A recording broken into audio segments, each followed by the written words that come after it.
Bonjour et bienvenue dans votre nouvelle vidéo. On est toujours dans notre série de 7 épisodes, un épisode par chakra. Et aujourd'hui, cinquième chakra, forcément, cinquième épisode. Donc, on va commencer tout de suite avec le nom de ce chakra, Ajna. Ajna, également appelé chakra de la gorge. Donc, le nom en sanskrit, c'est Ajna. Signification, c'est la purification. Purification et l'emplacement, le plexus laryngé, vraiment dans le creux ici. C'est comme si on a le chakra qui sort. Il n'est pas vraiment ici au milieu de la gorge, il est un petit peu plus bas. Purification, ça me fait penser à un des accords Toltec où on dit que ta parole soit impeccable.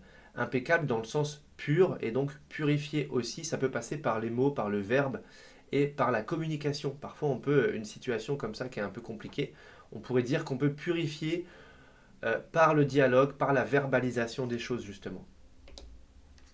L'élément c'est l'éther, fonction psychologique, communication, on vient de le dire, chakra de la gorge, communication. Le chakra de la gorge, tout comme le chakra du cœur, a aussi une ramification qui va jusqu'au niveau du chakra des mains. Résultat, la créativité. Donc la créativité, effectivement, on est au niveau du cinquième chakra. Moi, je dirais qu'il y a aussi un lien avec le chakra numéro 2. Et dans créativité, c'est cette notion de créatif, d'inventif. Vous voyez, un créatif, moi j'ai longtemps cru que la créativité, c'était juste savoir dessiner, peindre, faire de la musique, etc. Et en fait, je me rends compte que tout ça, je ne sais pas trop le faire, mais que par contre, je suis créatif dans le sens, tout ce qui touche à mes domaines d'activité, j'ai un esprit hyper créatif, même dans le quotidien. Donc vous voyez, pour autant, c'est pas le côté artistique des choses. Identité créative, donc bon, bah, pas de surprise, ça touche vraiment à cette notion de créativité. Énergie négative, le mensonge. Donc tout ce qui touche au mensonge, soit si vous mentez, soit si on vous ment, eh bien ça se bloque ici. Ça peut aussi toucher les secrets de famille. C'est bon à savoir. Glande, donc thyroïde et parathyroïde, vraiment juste ici. Les troubles physiques, donc maux de gorge, douleur au cou, aux épaules, troubles de la glande thyroïde.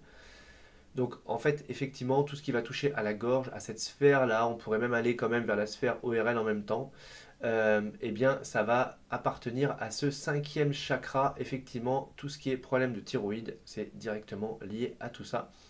Et si on a des douleurs, bah justement au cou, aux épaules, est-ce qu'il y a quelque chose avec la communication C'est bien de se poser la question.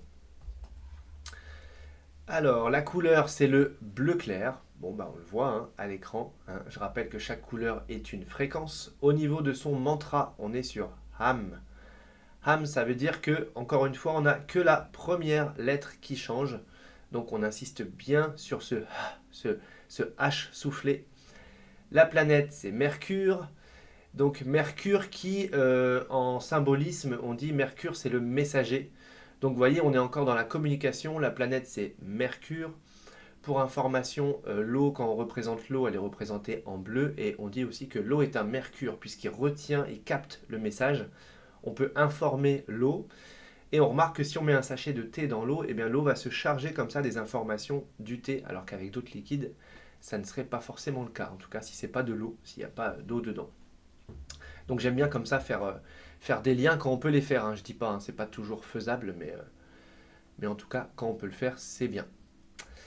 Alors, ensuite, qu'est-ce qu'on va retrouver? Eh bien, on va retrouver le métal. Bon, bah, sans surprise, Mercure également. Donc, on peut faire les mêmes recoupements.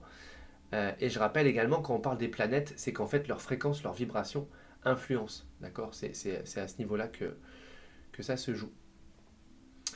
Les minéraux turquoise, aigue marine, célestite, labradorite, topaze bleu, turquoise, sodalite. Donc là, on a beaucoup de pierres qui concernent la couleur même du chakra, sachant que la labradorite, elle a plusieurs couleurs. Elle peut avoir cette couleur bleue, cette couleur un petit peu bleu plus soutenue qu'on va retrouver pour le sixième chakra. On a même une couleur un peu or, comme ça, qu'on peut retrouver et qui serait peut-être à la limite encore plus pour le chakra numéro 7. Donc la labradorite, elle a vraiment différentes composantes. Moi, je l'aime beaucoup. On dit que c'est la pierre du thérapeute. L'encens au Liban ou benjoin, j'adore ces deux odeurs. Le benjoin, c'est ce que vous pouvez sentir parfois, même s'il est mélangé dans l'encens pontifical lors des obsèques à l'église. cette odeur, il y a du benjoin dedans. Je rappelle toujours que ce n'est pas la fumée que l'on recherche, mais l'odeur, puisque c'est l'odeur qui va générer la fréquence. Et c'est avec ça qu'on va l'utiliser.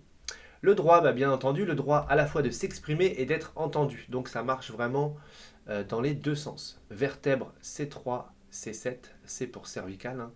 Je rappelle toujours que si les vertèbres sont affectées, ça va avoir un impact sur le chakra.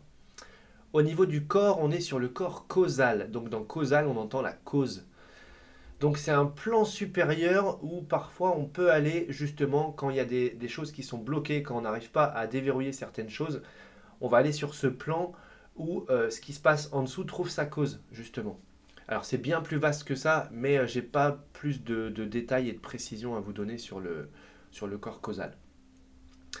Et la note, c'est le sol. Donc on avance encore d'une note. Vous avez remarqué à chaque fois un chakra de plus, du 1 vers le 7, et bien à chaque fois c'est une note de plus. Je rappelle que chaque note est une fréquence également, la musique.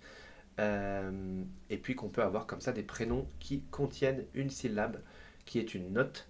Par exemple Solange. En plus c'est joli, on a Sol et on a Ange. Mais en tout cas Solange, ça veut dire qu'à chaque fois quand la personne entend son prénom, il y a cette vibration du Sol qui vient soutenir en fait tout au long de l'incarnation. C'est aussi, entre autres, à ça que sert le prénom, c'est à générer une vibration. Petite parenthèse, c'est pour ça qu'il vaut mieux éviter les diminutifs, parce qu'en fait, ça change la fréquence. Les surnoms, c'est pareil. Alors que si on s'incarne avec un prénom, c'est qu'on va s'incarner comme avec cette fréquence, comme ressource. Donc c'est bien de l'entendre, parce que ça nous permet d'avancer sur le chemin qu'on s'est donné, en fait, d'avancer tout simplement. Voilà pour ce 5e chakra. On a fait le tour. Eh bien, il nous en restera 2 à voir. La suite au prochain épisode. Si ça vous a plu, le petit pouce en l'air. Et nous, on se retrouve demain.